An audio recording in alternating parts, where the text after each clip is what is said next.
नमस्कार दोस्तों, मेरा नाम है रोहित तिवारी। पॉलिटी की एनसीईआरटी क्लासेस में आप सभी लोगों का स्वागत करता हूं। दोस्तों, आजकल ठंडी बढ़ गई है तो थोड़ा सा संभल के रहिएगा। और चाइना में एक एचएमपीवी वायरस फैला हुआ है, तो उसके 2-3 केसेस भारत में आए हुए हैं। तो अभी हाल ही में उत्तर प्रदेश के मुख्यमंत्री जी ने सतर्क किया है स्वास्थ्य विभाग को कि आप लोग सतर्क रहें। हो सकता है आने वाले समय में इसका कुछ प्रकोप दिखेगा, लेकिन एचएमपीवी वायरस जो है वो कोविड जैसा ही वायरस है, लेकिन इसका इतिहास थोड़ा पुराना रहा है, तो वो इतनी चिंताजनक बात नहीं है। बस आपको संभलना है, मास्क वगैरह लगाना शुरू कर दीजिए और सैनिटाइजर का उपयोग करिए, सोशल डिस्टेंसिंग बनाइए। जिनको ऐसे फ्लू वगैरह के लक्षण जिनके अंदर दिखाई पड़ रहे हैं, उनसे एक निश्चित दूरी बनाकर चलिए और भीड़ भाड़ वाले इलाकों से बचिए। अगर पहले से ही सतर्क रहेंगे तो आने वाले समय में बड़ी समस्या नहीं होगी। क्योंकि हम लोग पहले लापरवाही कर देते हैं तो फिर आने वाले समय में हमारी समस्या बढ़ जाती है। इस वजह से मैं आपको एक ही बात बोलूंगा कि पहले से ही सावधान रहिए, तो आगे आने वाले समय में ऐसी कोई समस्या नहीं होगी। और आपने एक बड़ा विकराल समय देख ही लिया है कोविड-19 के रोग पे, तो एचएमपीवी वायरस भी कुछ ऐसा ही है, लेकिन ये छोटे बच्चों और वृद्धों को ज्यादा परेशान करेगा। ठीक है, ये श्वसन संबंधी बीमारियां पैदा करता है, तो कोई बहुत चिंताजनक बात नहीं है, लेकिन आपको संभल के रहने की जरूरत है। ठीक है, बहुत बहुत बेस्ट विशेष आपको कि आप लोग संभल कर रहें, ठंडी में बचा कर रहें। मौसम भी अच्छा है, लेकिन थोड़ा तापमान इस समय गिरा हुआ है, तो संभाल के रहने की जरूरत है। ठीक है, तो आज चैप्टर 3 स्टार्ट करेंगे क्लास 8 की एनसीईआरटी का। ठीक है, और उम्मीद करता हूं जो पिछले क्लासेस चल रहे हैं एनसीईआरटी का आपको समझ में आ रहा है। तो आज बातचीत थोड़ी ज्यादा लंबी होगी क्योंकि आज का चैप्टर थोड़ा बड़ा भी है। ठीक है, तो बातचीत अच्छे से करेंगे। चलिए पहले चैप्टर के साथ थर्ड चैप्टर के साथ स्टार्ट करते हैं। ये देखिए, आपको चित्र में दिखाई पड़ रहा होगा, ये भारत का नया संसद भवन है। पहले हमारी संसद भवन पुरानी संसद में थी, जहां पर कॉन्स्टिट्यूशन हॉल था, वहां पर काम करती थी। परंतु अब सेंट्रल विस्टा प्रोजेक्ट के तहत हमने नए संसद भवन का निर्माण कर दिया है। सेंट्रल विस्टा प्रोजेक्ट,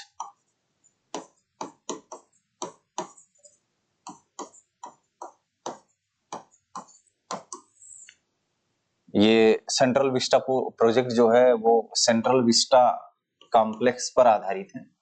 तो जो भारत के महत्वपूर्ण मुख्यालय हैं, राष्ट्रपति भवन है, प्रधानमंत्री कार्यालय, ये सब इसी सेंट्रल विस्टा कॉम्प्लेक्स के तहत ही आते हैं। इंडिया गेट से लेकर के सेंट्रल विस्टा कॉम्प्लेक्स तक जो 2.5-3 किलोमीटर का क्षेत्र फैला हुआ है, उसी क्षेत्र में भारत के मुख्यालय, बड़े बड़े आधिकारिक आवास वहीं पर पाए जाएंगे। ठीक है, तो भारत की जो नई संसद बनाई गई है वो सेंट्रल विस्टा प्रोजेक्ट के तहत बनाई गई है। और इसमें बहुत सारी सुविधाएं हैं, जो पहले वाली संसद में सुविधाएं नहीं थी, वो सारी सुविधाएं आपको इसमें देखने को मिलेगी। इसका उद्घाटन 28 मई 2023 को किया गया था और इसका जो नाम है वो है सेंट्रल विस्टा पुनर्विकास परियोजना, सेंट्रल विस्टा रीडेवलपमेंट प्रोजेक्ट।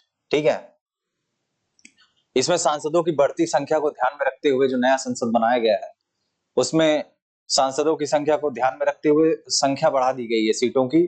जैसे एग्जाम्पल के रूप में आप देखें तो लोकसभा कक्ष में जो सदस्यों की संख्या है, उनकी क्षमता 888 है। 888 सदस्य बैठ सकते हैं इसमें। राज्यसभा कक्ष की जो क्षमता है वो 384 है। तो 384 राज्यसभा और 888 लोकसभा के सदस्यों के बैठने के लिए सुविधा की गई है। ये अपने आप में एक बड़ी बात है, जिससे कि ये भी आप अंदाजा लगा सकते हैं कि आने वाले समय में जब भी संसद सदस्यों की संख्या बढ़ेगी तो आप देख पाएंगे कि किस तरीके से उनकी संख्या में इजाफा किया गया। एक नई बात यह है कि पुराने संसद भवन के विपरीत इस बार नई संसद में केंद्रीय हाल नहीं बनाया गया है, कोई केंद्रीय हाल नहीं है। और जब भी संयुक्त बैठक होगी, लोकसभा और राज्यसभा को मिलाकर जब भी संयुक्त बैठक होगी, तो उसमें तकरीबन 1272 सांसदों के बैठने की व्यवस्था की गई है। ये काफी बड़ी संख्या आप कह सकते हैं। गोलाकार पुराने संसद भवन के विपरीत जो नया संसद भवन है वो त्रिकोणीय आकार का बना है, जो कि विभिन्न धर्मों के पवित्र त्रिकोणीय ज्यामिति के प्रतीकात्मक महत्व को ध्यान में रखते हुए बनाया गया है। जैसे आप देखेंगे बौद्ध धर्म में त्रिरत्न होते हैं, हिंदू धर्म में देखेंगे तो 3 बड़े देवता हैं। तो इसी ज्यामितीय प्रतीक को ध्यान में रखते हुए इस नए संसद भवन का निर्माण किया गया है। तो ये मामला रहा आपके नए संसद भवन का। संसद भवन की कुछ विशेष बातें समझ लीजिए। दिल्ली भूकंपीय क्षेत्र 4 के अंतर्गत आता है, लेकिन नया संसद भवन भूकंपीय क्षेत्र 5 के अनुरूप भूकंप रोधी के रूप में डिजाइन किया गया है। हरित निर्माण तकनीकों का उपयोग करके नए संसद भवन को पूरी तरह हरित भवन बनाया गया है। ग्रीन हाउस की तरह इसको बनाया गया। ग्रीन हाउस का मतलब है कि ऐसा हरित भवन बनाया गया जो ग्रीन एनर्जी को यूज करेगा। इसका मतलब साफ साफ ये है कि जो पुराना संसद भवन था उसके मुकाबले तकरीबन 30% तक कम बिजली की खपत करेगा ये। तो ये इको फ्रेंडली भी आप कह सकते हैं, या ऊर्जा के हिसाब से भी एक बढ़िया बात कह सकते हैं। ये मामला आपका रहा। कुछ और बातें समझ लीजिए। इसके साथ ही परिसर में वर्षा जल संचयन, वाटर कंजर्वेशन के लिए भी अच्छी व्यवस्था करी गई है। जल पुनर्चक्रण प्रणाली को स्थापित किया गया है। बेहतर सुरक्षा सुनिश्चित करने के लिए इसकी दीवारों को विस्फोट प्रतिरोधी भी बनाया गया है। नए संसद भवन में समकालीन भारत, कंटेम्पररी इंडिया की जीवंतता और विविधता को स्पष्ट रूप से प्रतिबिंबित करने के लिए क्षेत्रीय कला, शिल्प और सांस्कृतिक विशेषताओं को भी इसमें शामिल किया गया है, जो कि अपने आप में एक विशेष बात है। और आगे बढ़ते हैं, इसमें कुछ और बातें समझिए।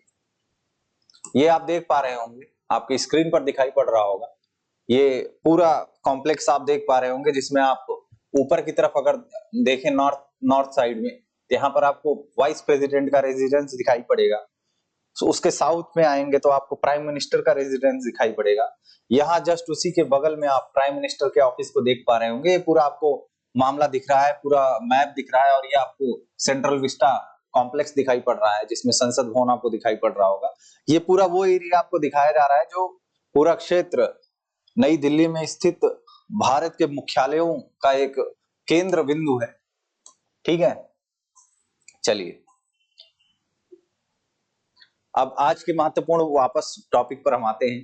अभी तक तो मैंने आपको एडिशनल जानकारी दी सेंट्रल विस्टा प्रोजेक्ट के बारे में, जिससे आपको थोड़ी जानकारी हो सके कि किस तरीके से नया संसद भवन बनाया गया है। ठीक है, अब हम आपसे बातचीत करेंगे संसद के कानूनों का निर्माण किस तरीके से संसद करती है, कौन कौन से उसकी प्रक्रियाएं हैं, और किस तरीके से जनता अपने प्रतिनिधियों को संसद में भेज करके अपनी समस्याओं को, अपनी तकलीफों को दूर करने का प्रयास करती है। चलिए समझते हैं इसको। हमें इस बात का गर्व है कि हम एक लोकतांत्रिक व्यवस्था का हिस्सा हैं। ये अपने आप में बहुत बड़ी बात होती है, क्योंकि दुनिया भर में बहुत सारे ऐसे देश हैं जो लोकतांत्रिक व्यवस्था का हिस्सा नहीं है। हम बहुत सौभाग्यशाली अपने आप को समझते हैं कि भारत जब आजाद हुआ, उस टाइम पर आजाद होने से पहले हम औपनिवेशिक शासन झेल रहे थे, जो कि हमारे लिए बहुत दुखदाई था। तकरीबन 200 सालों का जो बुरा इतिहास हमारे साथ रहा, अंग्रेजों ने जिस तरीके से हमारे ऊपर अत्याचार किए, हमने एक एक दिन ऐसे गुजारे जैसे एक एक साल गुजरते हैं। इतनी कठिनाई से हमने अपना समय व्यतीत किया, और हम जब आजाद हुए तो हमारे मन में बहुत सारी आकांक्षाएं थी, बहुत सारे सपने थे कि जब हम अपना संविधान बनाएंगे, जब हम अपनी सरकार बनाएंगे, तो उनमें उन सारी चीजों को निश्चित रूप से हम दूर करेंगे जिन समस्याओं से हम पिछले कई सौ सालों से जूझते आ रहे हैं। तो उन सारी समस्याओं को ध्यान में रखते हुए संविधान सभा ने ऐसा संविधान तैयार किया जिसने आने वाले पीढ़ियों के लिए, आने वाले भविष्य के लिए एक बड़ा मापदंड, एक बड़ा मानदंड स्थापित किया। चलिए उसके बारे में कुछ बातचीत कर लेते हैं। लोकतांत्रिक सरकार की अगर बात करें तो उसमें सबसे बड़ी बात अगर है, वो है नागरिकों की सहमति। कोई भी सरकार, कोई भी लोकतांत्रिक सरकार ऐसा कोई काम नहीं कर सकती जिसमें नागरिकों की सहमति ना हो, जिसमें नागरिकों से कंसेंट न लिया जाए। अगर ऐसा सरकार कोई काम करती है तो निश्चित रूप से वो लोकतांत्रिक सरकार न मानकर हम उसको तानाशाही सरकार कह सकते हैं, या सरकारों के अन्य रूप हैं उनको कह सकते हैं। तो हमारा मानना है कि लोकतांत्रिक सरकार वही सरकार है जिसमें जनता की बातों को अनसुना न किया जाए। जनता जो भी बात कर रही है, जो भी अपनी मांग रख रही है, उस मांग को स्वीकार करना पड़ेगा, और उस मांग की प्रासंगिकता को भी ध्यान में रखना पड़ेगा सरकार को। तभी हम उसको लोकतांत्रिक सरकार की संज्ञा दे सकते हैं, या ऐसी ही एक व्यवस्था को हम लोकतांत्रिक व्यवस्था कह सकते हैं। वो तभी हम बोलेंगे जब नागरिकों की बातों का सम्मान होगा, नागरिकों से सहमति ली जाएगी, चाहे वो प्रत्यक्ष लोकतंत्र हो, चाहे वो अप्रत्यक्ष लोकतंत्र हो, इन दोनों व्यवस्थाओं में नागरिकों की सहमति सबसे अहम बात मानी जाती है। अब सबसे बड़ा सवाल ये पैदा होता है कि लोगों को फैसला क्यों लेना चाहिए, आखिर जनता ही फैसला क्यों करे। भाई, जो हमने कुछ गिने चुने लोग बैठा रखे हैं सरकार के रूप में, क्यों ना ऐसा ही किया जाए कि कुछ गिने चुने बुद्धिजीवी लोगों को ही ये कह दिया जाए कि आप भारत के विषय में, भारत के जनता के विषय में फैसला लें और इसमें जनता का कोई योगदान ना हो, जनता का कोई पार्टिसिपेशन ना हो। तो हमको सबसे बड़ी बात ये समझने की जरूरत है कि आखिर जनता को नीति निर्माण में या कोई भी सरकार के द्वारा लिया गया फैसला, उसमें भागीदारी होना क्यों आवश्यक है। इसको समझने के लिए आप समझिए, भारत 15 अगस्त 1947 को आजाद हुआ। इस आजादी के लिए पूरे देश की जनता ने एक लंबा और बहुत मुश्किल संघर्ष चलाया। इन संघर्ष में समाज के बहुत सारे तबकों की हिस्सेदारी थी। ऐसा नहीं था कि भारत जब आजाद हुआ तो उसमें केवल एक तबका, कोई एक पार्टी, जैसा कहा जाता है कि कांग्रेस ने भारत को आजाद करवाया। ऐसी बहुत सारी पार्टियां थी, ऐसे बहुत सारे तबके थे, बड़े समुदाय थे, ऐसे बहुत सारे संगठन थे जिन्होंने भारत को आजाद कराने में बड़ी महत्वपूर्ण भूमिका निभाई। तो हमें ये कहना कि सिर्फ एक पर्टिकुलर सोसाइटी ने, एक पर्टिकुलर कम्युनिटी ने भारत को आजाद करवाया, या सिर्फ गांधी जी ने भारत को आजाद करवाया या नहीं करवाया, ये निहायत ही गलत होगा, क्योंकि भारत कोई छोटी मोटी जनसंख्या वाला देश नहीं है। उस टाइम पर अच्छी खासी जनसंख्या भारत की थी और तकरीबन समाज के हर वर्ग ने भारत को आजाद कराने में जी जान लगाया, अपना खून पसीना एक किया। तो जब भारत आजाद हुआ, जब भारत का वो सपना साकार हुआ, तो इस लंबे संघर्ष में समाज के बहुत सारे तबकों की हिस्सेदारी थी। तरह तरह की पृष्ठभूमि के लोगों ने इसमें भाग लिया। वे स्वतंत्रता, समानता तथा निर्णय प्रक्रिया में हिस्सेदारी के विचारों से प्रेरित थे। अगर हम इस बात पर यह कहें कि नहीं, उस समय तो जनता इतनी जागरूक थी ही नहीं, उससे किसी प्रकार का सुझाव लेना कितना उचित था। जिसकी वहां की जनसंख्या, भारत की जनसंख्या की बात करें तो जब भारत आजाद हुआ तकरीबन 16-17% की लिटरेसी थी उस समय। भारत की साक्षरता दर तकरीबन 16% की थी। तो आप इस आधार पर किसी जनसंख्या को नहीं जज कर सकते कि वो इस लायक है कि नहीं कि वो निर्णय निर्माण प्रक्रिया में भागीदारी करे। देखिए, भारत की जनता ने भारत को आजाद करवाने में एक महत्वपूर्ण भूमिका निभाई और उसको पता था कि कौन कौन सी समस्याएं हम झेल रहे हैं। तो आने वाले समय में जब भारत स्वयं सरकार बना रहा है, भारत के देश में स्वयं एक सरकार बन रही है, तो निश्चित रूप से उसमें जनता की भागीदारी होना आवश्यक है, क्योंकि जनता को यह अनुभव पहले से ही है कि कौन कौन सी समस्याएं हमें आ सकती हैं और हमने कौन कौन सी समस्याएं झेली हैं और कौन कौन सी समस्याओं को हमको उनसे निजात पाना है। ठीक है, तो एक ये तरीका हो सकता है कि आप स्वतंत्रता, समानता और निर्णय प्रक्रिया में हिस्सेदारी के विचारों से प्रेरित थी जनता, तो इसलिए उसको फैसला लेने का पूरा अधिकार है। औपनिवेशिक शासन के तहत लोग ब्रिटिश सरकार से भयभीत रहते थे। सरकार के बहुत सारे फैसले ऐसे थे जिनसे जनता असहमत थी, जनता को बिल्कुल मंजूर नहीं था। सेडिशन एक्ट हुआ, देशद्रोह कानून हुआ, या 1878 का वर्नाकुलर प्रेस एक्ट, ऐसे बहुत सारे कानून थे जिनसे जनता बिल्कुल सहमत नहीं थी। सांप्रदायिक पंचायत हुआ, 1909 का सांप्रदायिक बंटवारा जिस तरीके से किया गया मतदान में, इन सारी चीजों से जनता कतई सहमत नहीं थी, लेकिन फिर भी जनता के ऊपर इन सारी चीजों को थोपा गया। तो जनता को पता है कि कौन से सरकार के फैसले हमारे लिए फायदेमंद हो सकते हैं, कौन से सरकार के फैसले हमारे लिए ठीक हैं। तो इसलिए जनता की भागीदारी लोकतंत्र में होना बहुत जरूरी है। अगर लोकतंत्र में जनता की भागीदारी नहीं होगी तो लोकतंत्र का फिर कोई अर्थ नहीं है। लेकिन अब अगर हम अंग्रेजी शासन की बात करें तो जनता तो सरकार के बहुत सारे फैसलों से असहमत थी, लेकिन जनता के पास ये आजादी नहीं थी कि वो इन फैसलों की आलोचना कर सके। और जिसने भी इन फैसलों की आलोचना करने की कोशिश की, जिसने प्रयास किया, उसको पकड़ करके जेल में डाल दिया गया। और अगर उनसे और ज्यादा खतरा महसूस हुआ तो अंग्रेजी सरकार ने उनको फांसी पर लटका दिया। तो आप समझ सकते हैं कि जनता की आजादी, जनता की स्वतंत्रता किस कटघरे में बंद थी। और बहुत सारे भारी खतरों का सामना करना पड़ता था जनता को। स्वतंत्रता आंदोलन ने स्थिति बदल डाली। राष्ट्रवादी खुलेआम ब्रिटिश सरकार की आलोचना करने लगे और अपनी मांगे पेश करने लगे। खास करके जब भारतीय राष्ट्रवादियों ने सरकार बनाया, अपनी सरकार बनाई, विधायिका में अपने आदमियों को इन्होंने भेजा, उसके बाद से भारत की स्थिति थोड़ा पहले से ज्यादा मजबूत हुई, ठीक है, और अपनी बात रखने में थोड़ी सी ज्यादा स्वतंत्रता हासिल हो गई भारतीयों को, ठीक है।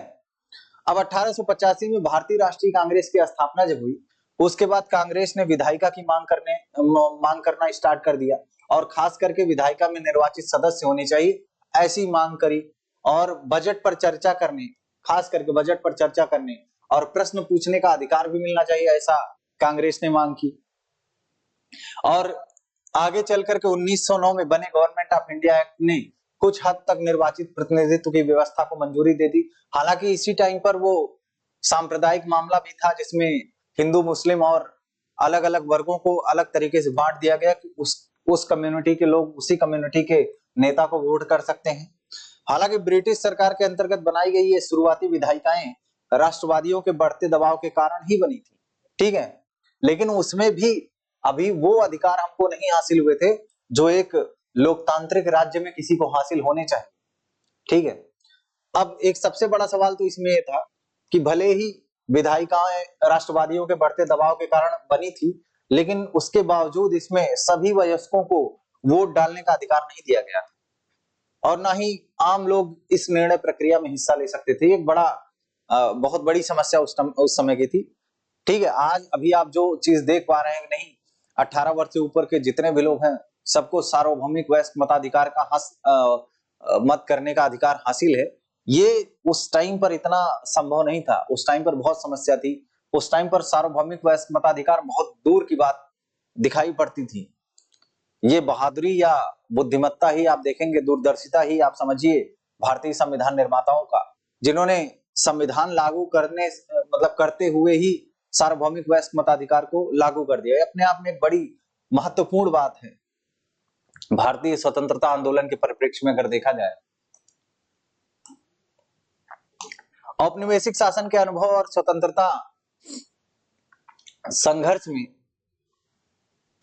देखिए, औपनिवेशिक शासन के अनुभव और स्वतंत्रता संघर्ष में तरह तरह के लोगों की हिस्सेदारी के आधार पर राष्ट्रवादियों को विश्वास हो गया कि स्वतंत्र भारत में सभी लोग अपने जीवन को प्रभावित करने वाले फैसलों में हिस्सा लेने की क्षमता रखते हैं। मतलब उनको एक अनुभव हो गया था, उनको पता लग गया था कि अब लोगों को इतना आइडिया आ गया है, उनको इतना पता लग गया है कि जो भी स्वतंत्र भारत में सरकार जो भी फैसला लेगी उससे जनता का बुरा हो रहा है कि भला हो रहा है, जनता की भलाई हो रही है कि उनके अधिकारों का उल्लंघन हो रहा है, ये सब जानकारी अब जनता को मिल जाए, क्योंकि वो उतने जागरूक तो हो चुके हैं, क्योंकि स्वतंत्रता संघर्ष में शामिल होने के बाद उनको अपने सुख दुख, अपने हानि लाभ के बारे में अच्छे से उनको जानकारी हो गई थी, ठीक है। तो ये बात अच्छे से समझने का प्रयास करिए कि अगर आपसे कोई सवाल करे कि आखिर जनता को क्यों ये अधिकार दिया जाए, या जनता को अधिकार ये क्यों है कि वो जितने भी फैसले लिए जा रहे हैं सरकार के द्वारा उसमें उनका हिस्सा हो, ठीक है। तो स्वतंत्रता मिलने पर हम एक स्वतंत्र देश के नागरिक बनने वाले थे, तो इसकी स्वतंत्र देश के नागरिक बनने से ही काम नहीं चलने वाला है, हमको वो स्वतंत्रताएं भी हासिल होनी चाहिए जो एक स्वतंत्र देश के नागरिक को मिलना चाहिए, ठीक है। अब हम जब स्वतंत्र हो जाएं तो हम अंग्रेजों से तो स्वतंत्र हो जाएंगे, लेकिन क्या पता कि जो नई सरकार बने वही हमारे ऊपर इतना तानाशाही करने लगे जो अंग्रेज कर रहे थे, तो फिर अब फायदा क्या हुआ स्वतंत्रता का? आखिर हम फ्रीडम हमको मिल गई तो उसका हमको कोई फायदा तो होना चाहिए ना। तो जो सरकार बनेगी वो चाहे जो कर ले, इसका बिल्कुल भी मतलब नहीं है। अब सरकार को लोगों की जरूरतों और मांगों के प्रति संवेदनशील रहना पड़ेगा। जो भी सरकार बनेगी उसको ये तय करना पड़ेगा कि जो भी नियम कानून बनाए जाएंगे वो सारे नियम कानून जनता के लिए सही होने चाहिए, उनके प्रति संवेदनशील होने चाहिए, किसी एक पर्टिकुलर कम्युनिटी के खिलाफ नहीं होने चाहिए।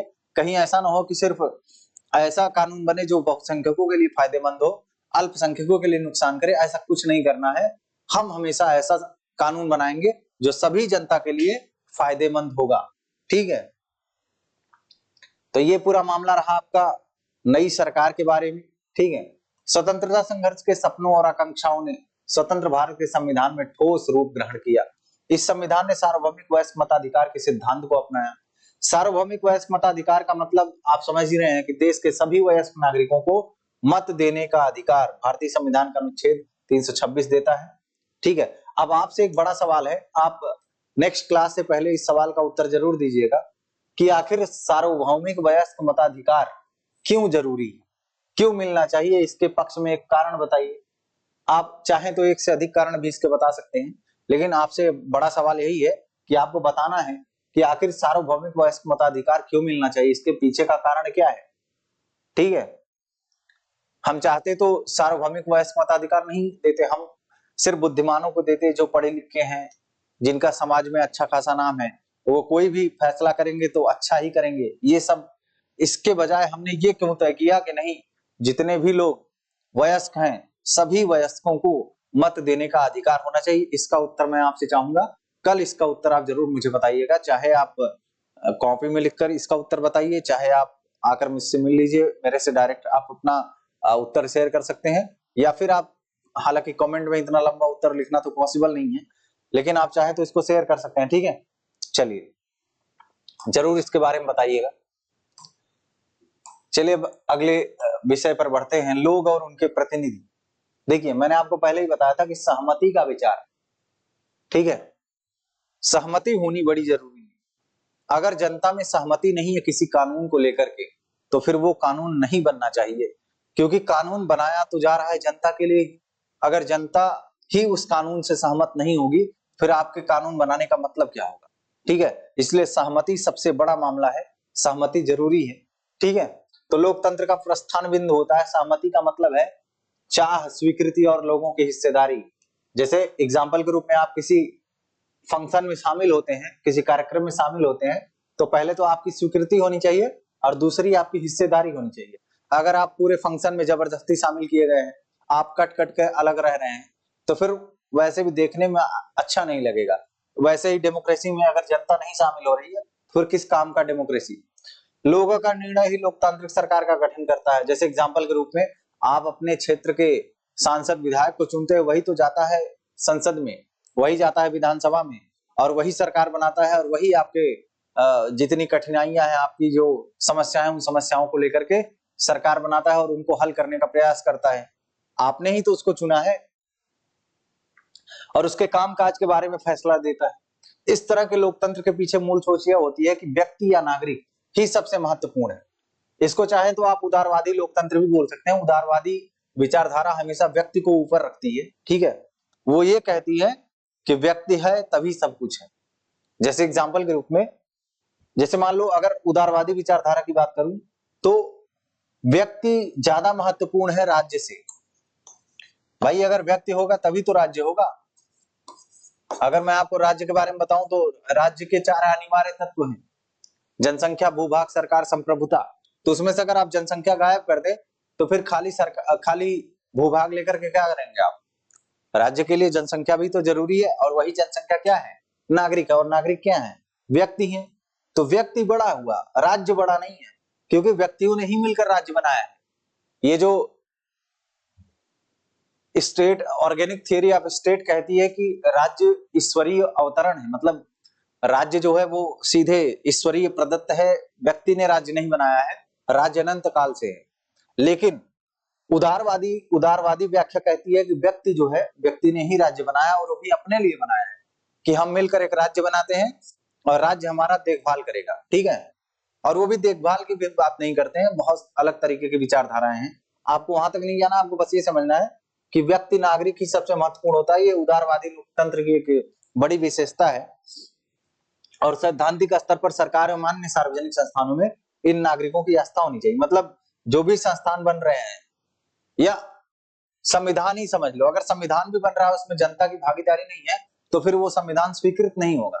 संविधान तभी स्वीकार माना जाएगा जब उसको बनाने वाले लोग जनता के द्वारा चुने गए हों, चाहे वो प्रत्यक्ष रूप से चुने गए हों, चाहे वो अप्रत्यक्ष रूप से चुने गए हों, चाहे वो जो चुने गए हैं उनके प्रति जनता में एक आस्था होनी चाहिए, विश्वास होना चाहिए। जैसे जब संविधान सभा ने संविधान तैयार किया, तो ऐसा नहीं था कि डायरेक्ट सभी लोगों ने चुना था, इसमें देसी रियासत वाले लोग भी थे, ठीक है, और ब्रिटिश प्रांत भी थे। सभी लोगों को डायरेक्ट थोड़ी ना चुना गया था, लेकिन जनता के अंदर विश्वास था कि ये वही लोग हैं जिन्होंने हमको अंग्रेजों से आजादी दिलवाई है। तो अगर ये लोग हमारे लिए संविधान बनाएंगे तो इनसे बेहतर संविधान कौन बना सकता है। तो ये जनता के मन में उन लोगों के प्रति एक आस्था थी, एक विश्वास था, इसलिए आज तक इसको स्वीकार किया गया है। अगर जनता के मन में इन लोगों के प्रति आस्था नहीं होती, इन लोगों के अंदर किसी प्रकार का प्रेम या ट्रस्ट नहीं होता, तो पता नहीं कितने समय पहले ये संविधान जो है उसको खत्म कर दिया गया होता। ठीक है, ये आस्था ही है जिसने संविधान को जीवंत बनाए रखा है। इसलिए जनता की आस्था बहुत जरूरी है, चाहे वो कोई सार्वजनिक संस्थान हो, चाहे कोई सरकार हो, अगर उसमें जनता की आस्था नहीं है तो वो टिकने वाली नहीं है। ठीक है,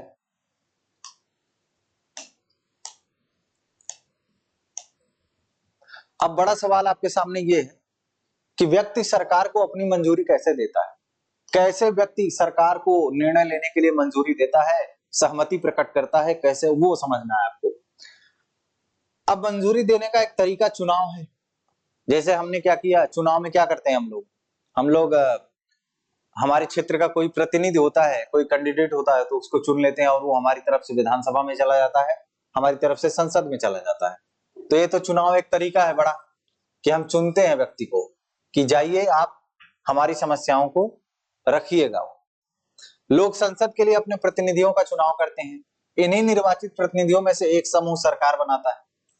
जैसे एग्जाम्पल के रूप में मान लो आपने क्या किया, आपने बीजेपी के किसी कैंडिडेट को चुना और पता चला कि बीजेपी ने ही ज्यादा सीटें जीत ली, तो बीजेपी की सरकार बन गई। तो आपने किसी एक व्यक्ति को चुना जो कि बीजेपी से रिलेटेड था और बीजेपी वाले ही जीत गए, तो अब ये आगे चलकर क्या करेंगे, सरकार बनाएंगे, ये संसद जाएंगे और संसद से सरकार बनाएंगे। तो इस तरीके से संसद का चुनाव भी कहीं ना कहीं जनता द्वारा ही हुआ है। ठीक है, और जनता द्वारा चुने गए सभी प्रतिनिधियों के इस समूह को ही संसद कहते हैं हम।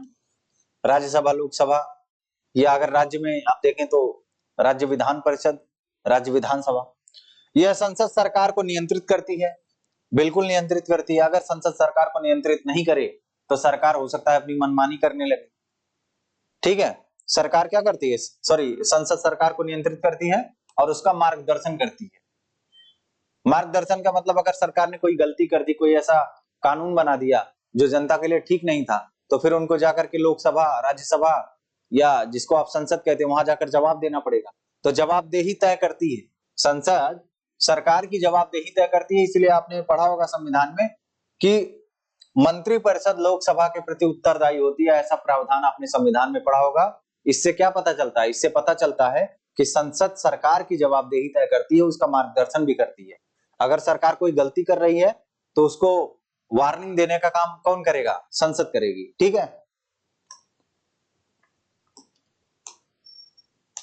अब थोड़ा कुछ दृश्य देख लीजिए नए संसद भवन के, आप देख सकते हैं यहाँ पर, ये नया संसद भवन है, आप इसको अच्छे से देख लीजिए। और सेंट्रल विस्टा रीडेवलपमेंट प्रोजेक्ट को जाकर के आप गूगल पर भी सर्च करके देख सकते हैं। ठीक है, ये आपकी संसद है तो आपको देखना चाहिए ये सब। ठीक है, अब चलिए अगले मुद्दे पर आते हैं, सरकार की भूमिका, संसद की भूमिका।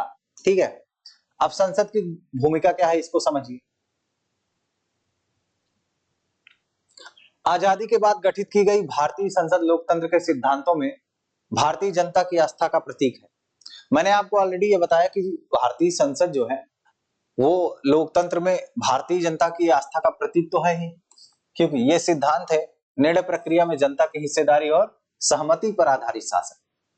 ठीक है, कोई भी निर्णय लिया जाए, कोई भी प्रोसेस हो, तो उसमें जनता की हिस्सेदारी हो और उसकी सहमति हो। ये ना हो कि सिर्फ हिस्सेदारी हो, हिस्सेदारी भी हो और सहमति हो। ये दोनों शब्द बहुत महत्वपूर्ण है, हिस्सेदारी भी होनी चाहिए और सहमति भी होनी चाहिए। ऐसा नहीं है कि कोई किसी फंक्शन में आपको जबरदस्ती शामिल करवा दिया जाए लेकिन आपकी सहमति ना हो उसमें, नहीं, सहमति भी होना जरूरी। जैसे अगर सरकार कोई निर्णय ले रही है तो उस निर्णय में जनता की हिस्सेदारी हो, जनता अपना फीडबैक दे कि आपने ये कानून जो बनाया है ये कानून सही है या गलत, और फिर अपनी सहमति देख, नहीं हम इस कानून से सहमत हैं या नहीं सहमत। अभी इस बारे में आगे हम लोग बातचीत करेंगे।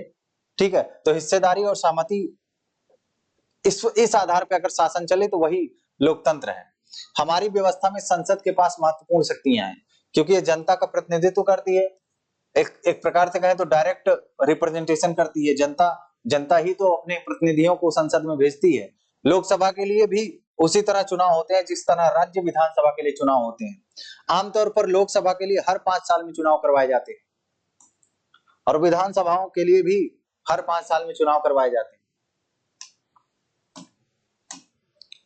ठीक है, देश को बहुत सारे निर्वाचन क्षेत्रों में भी बांटा गया है। ठीक है, जैसे अगर हम लोकसभा की बात करें तो 543 सीटें हैं टोटल लोकसभा की। ठीक है, समझ में आई बात।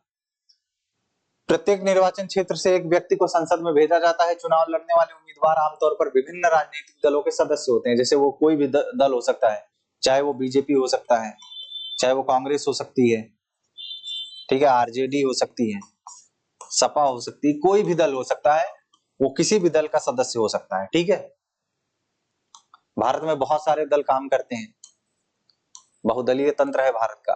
जैसे कि इस बार का जो चुनाव हुआ 2024 का, उसके बारे में देखिए, इसमें दिखाया गया है। इसमें बीजेपी ने 240 सीटों पर कब्जा किया। ठीक है, और बहुमत के साथ ये, हालांकि इसको गठबंधन करना पड़ा अन्य पार्टियों के साथ, क्योंकि अगर आपको टोटल अपनी बहुमत की सरकार बनानी है तो आपको 273 सीटें लानी पड़ेंगी, तब जाके आपकी सरकार बन सकती है। 273 सीट चाहिए आपको।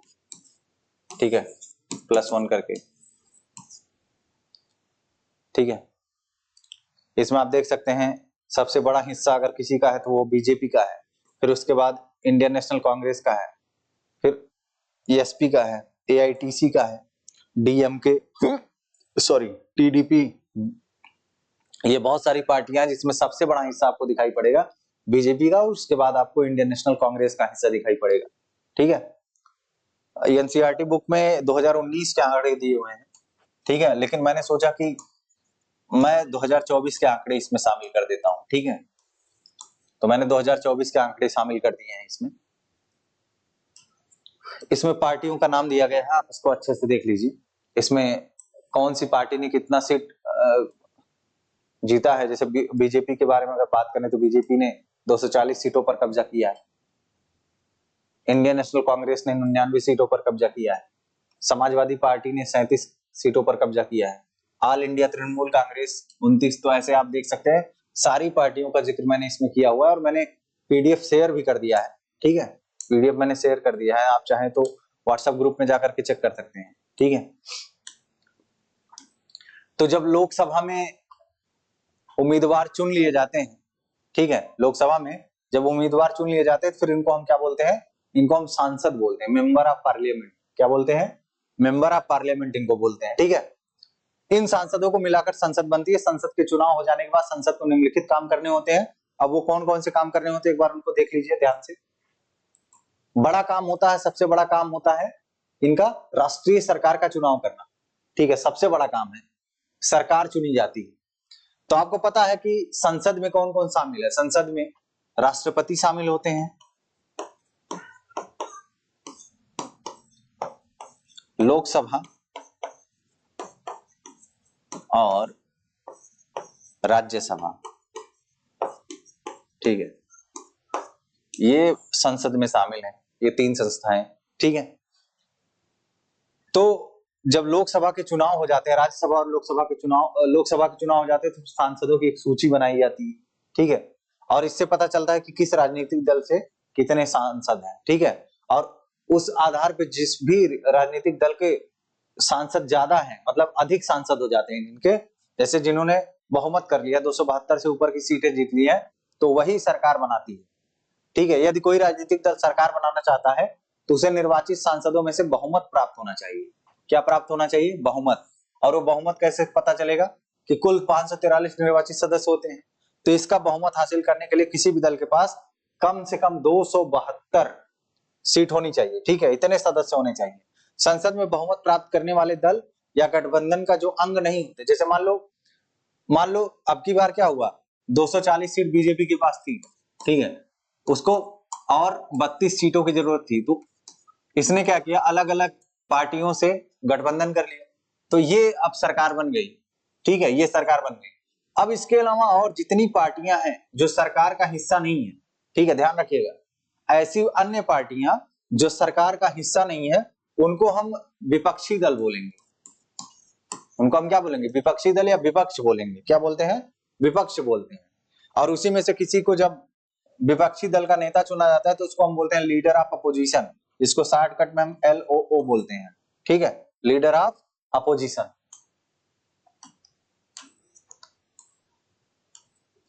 कार्यपालिका का चुनाव करना लोकसभा का एक महत्वपूर्ण काम होता है, ठीक है।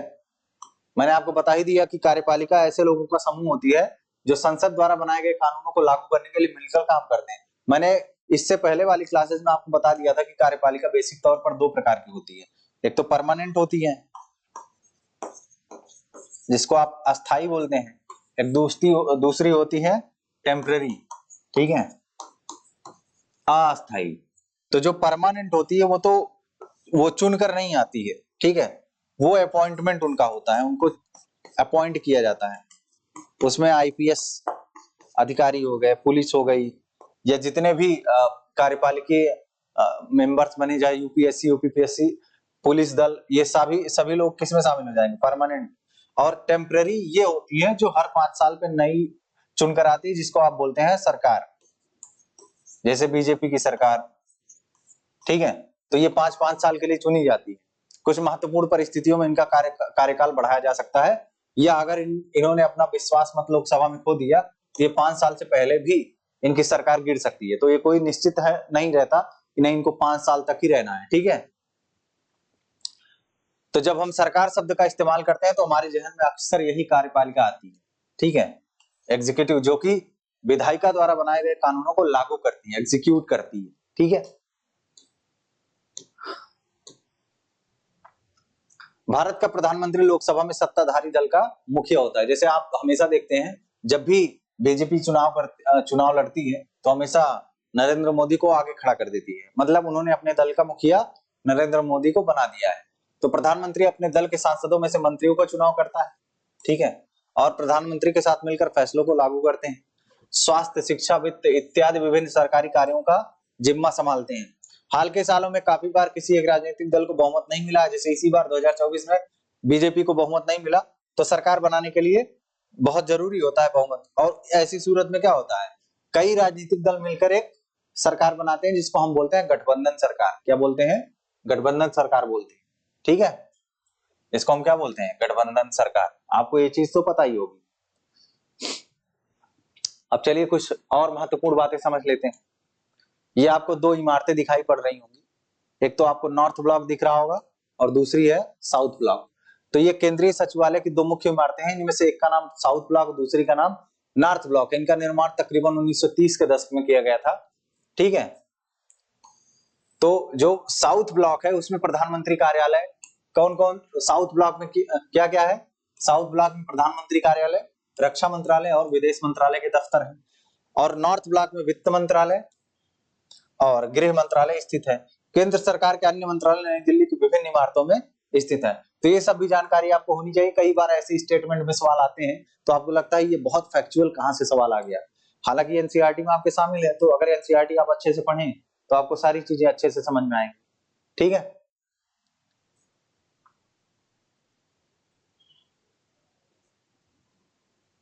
चलिए आगे देखते हैं।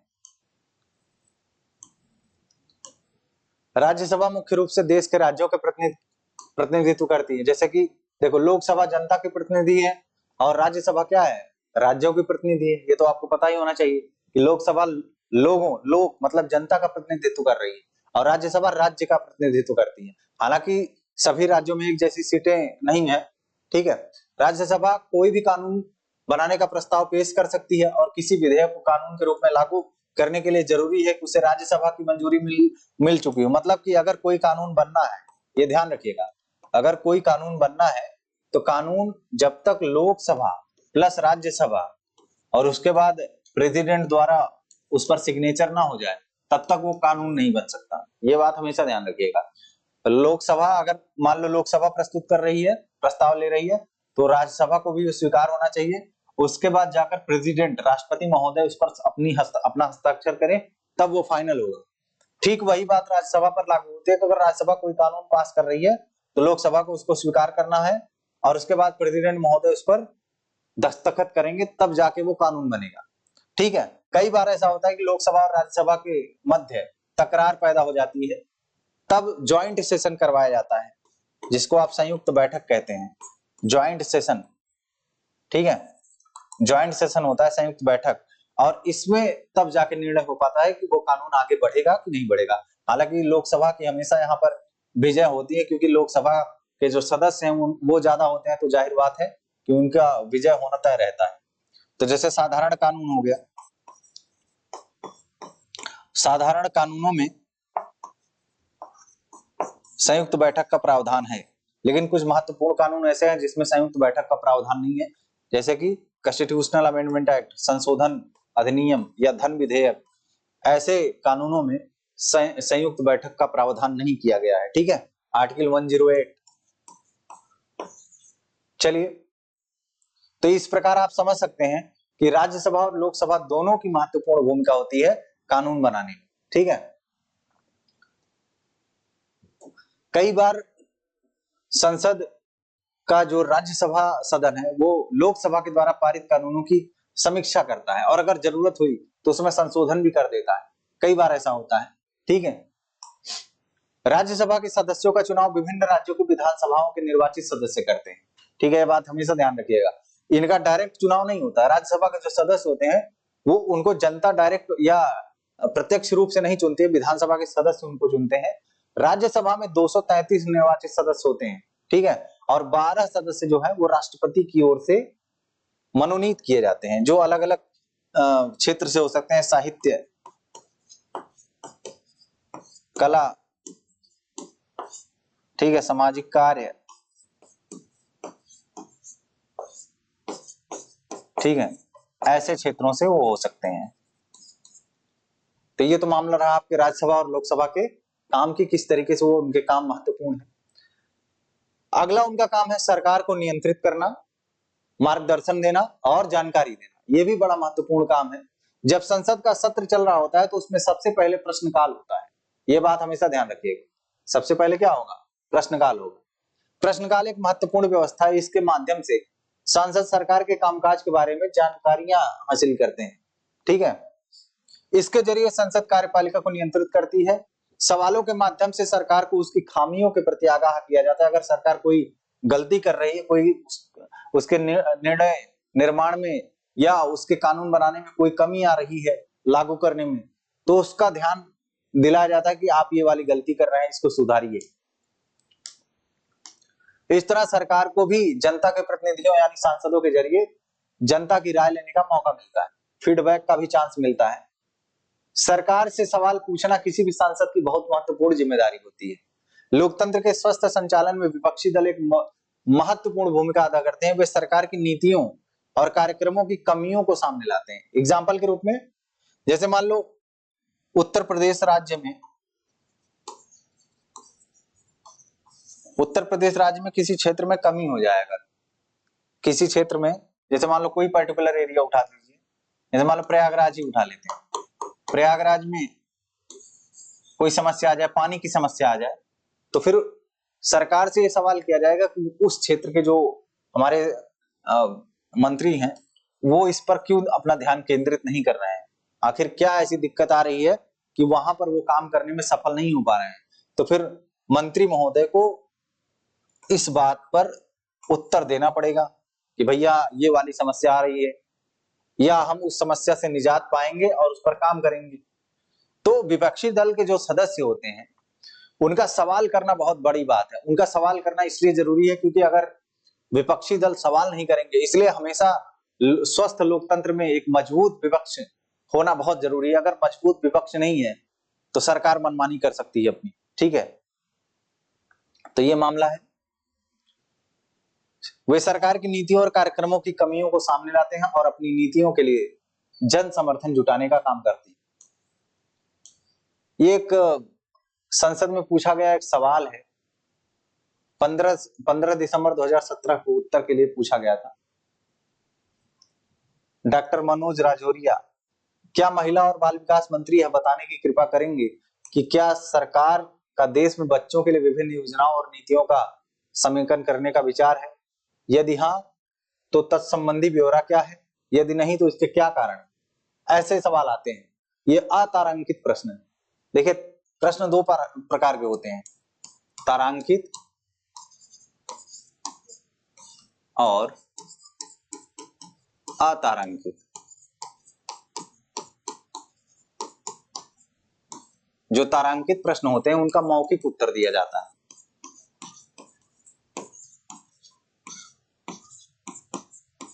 और उसमें पूरक सवाल पूछे जा सकते हैं, मतलब एक्स्ट्रा और सवाल पूछे जा सकते हैं। जैसे मान लो आपसे कोई सवाल किया गया, आपने उसका उत्तर दिया, तो उसमें से कोई और सवाल पैदा हो सकता है। जैसे मंत्री महोदय पूछेंगे कि क्या सरकार का देश में बच्चों के लिए विभिन्न योजनाओं और नीतियों का समेकन का विचार है। ये आतारांकित प्रश्न है, हालांकि आतारांकित प्रश्न है तो इसमें लिखित जवाब मिलेगा, ठीक है। मैं तारांकित की बात कर रहा हूं। तारांकित में पूरक सवाल पूछे जाते हैं। अब उत्तर मिल गया डॉक्टर वीरेंद्र कुमार का, महिला एवं बाल विकास मंत्री मंत्रालय में राज्य मंत्री, इन्होंने उत्तर दिया पूरा अच्छे से, ठीक है। बस आपको ये समझाने का प्रयास है कि विपक्षी दल के जो सदस्य होते हैं वो महत्वपूर्ण सवाल करते हैं। सवाल से डर लगता है लोगों को कि हमसे सवाल पूछा जाएगा, और जब डर लगेगा तो वो काम करेंगे, इससे जवाबदेहिता तय होती है। सांसदों के प्रश्नों से सरकार को भी महत्वपूर्ण फीडबैक मिलता है और उसको लगता है कि नहीं, यहाँ पर हमने गलती करी थी, अब आगे आने वाले समय में इस पर गलती नहीं करेंगे। बहुत सारी ऐसी चीजें हैं, बहुत सारे ऐसे कानून हैं जिस कानून में सरकार गलती करती है, फिर विपक्ष वाले उस पर सवाल खड़ा करने लगते हैं। हालांकि अब तो संसद में जिस तरीके से सवाल खड़ा करते हैं, अभी सुप्रीम कोर्ट ने कल ही एक बात कही। सुप्रीम कोर्ट ने कहा कि आप किसी भी योजना से असहमति जता सकते हैं, लेकिन असहमति जताते हुए भी सम्मानपूर्ण ढंग से आपको व्यवहार करना पड़ेगा। आज के जमाने में कोड ऑफ कंडक्ट इतना बिगड़ चुका है कि जो भी सांसद हैं, अगर वो विपक्षी दल के हैं, तो वो सवाल करने का उनका तरीका ही बहुत अभद्र तरीके से होता है। वो सवाल को प्रस्तुत करते हैं, ऐसे लगता है कि लड़ाई करने के लिए संसद में आए हुए हैं।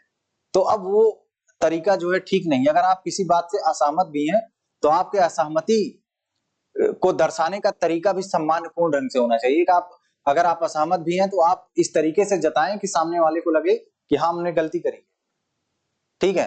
तो ये तरीका भी अभी सुप्रीम कोर्ट ने अपने डिसीजन में कहा है कि ये ठीक तरीका नहीं है। तो सांसदों के प्रश्नों से सरकार को भी महत्वपूर्ण फीडबैक मिलता है, इसके चलते सरकार बहुत चुस्त रहती है।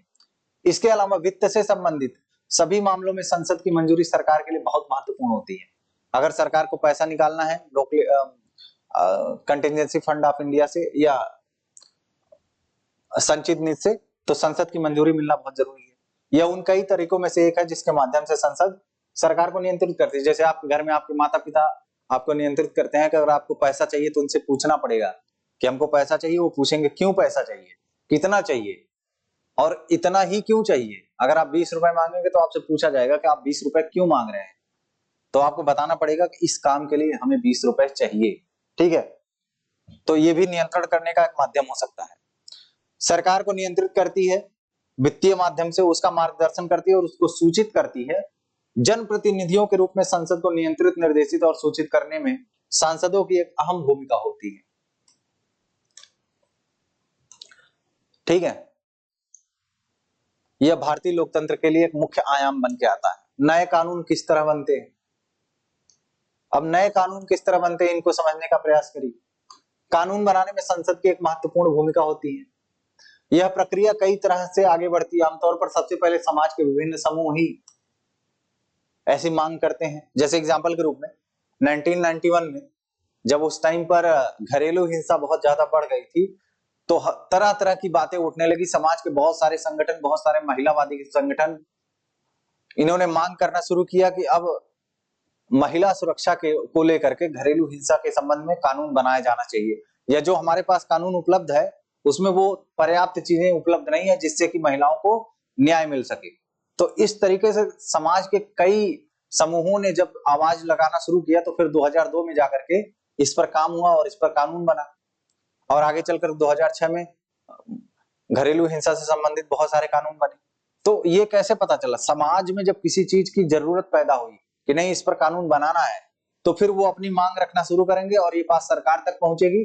प्रेस मीडिया के थ्रू ये बात सरकार तक पहुंची, और फिर सरकार को लगा नहीं, इस पर कानून बनाना जरूरी है, ये बहुत जरूरी चीज है हमारे समाज के लिए, तो उस पर वो कानून बनाएंगे और इस तरीके से कानून बनता है। यही तरीका है।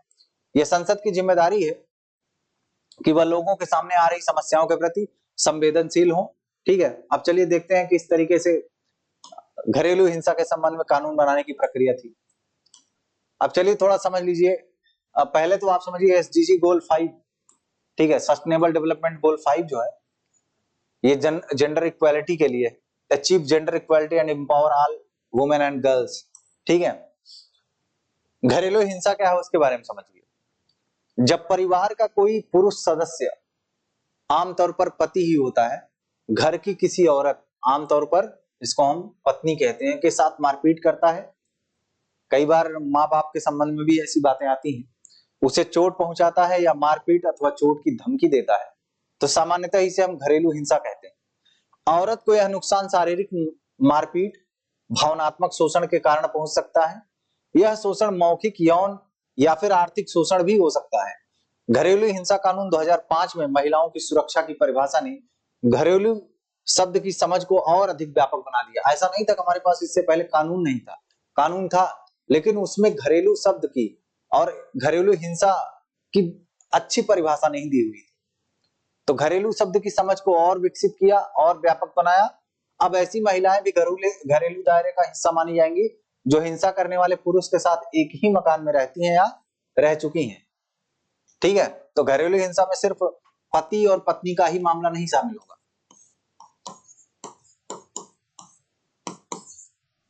इसमें बहन भी हो सकती है, मां भी हो सकती है, ठीक है, रिलेटिव भी हो सकता है कोई। तो पहले तो यह मामला सिर्फ पति पत्नी तक सीमित था, लेकिन अब इस मामले को और व्यापक बना दिया गया। ठीक है, तो यही कहानी मैं आपको बता रहा था। 1999 में वकीलों, कानूनों के विद्यार्थियों और समाज वैज्ञानिकों के संगठन लॉयर्स कलेक्टिव ने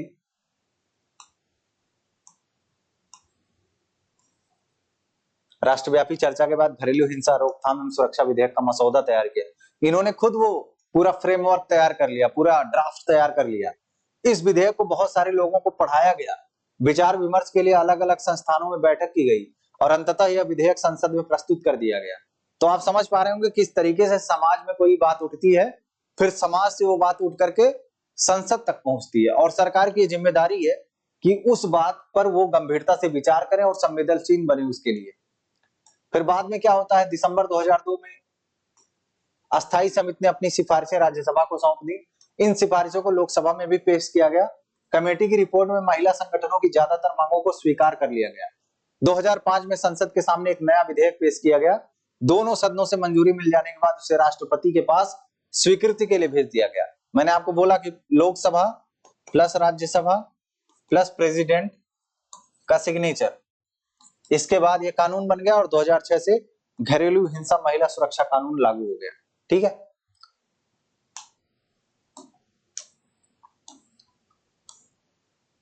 अब इसमें आपके सामने एक बड़ा सवाल है, उस सवाल का जवाब देने का प्रयास करिएगा।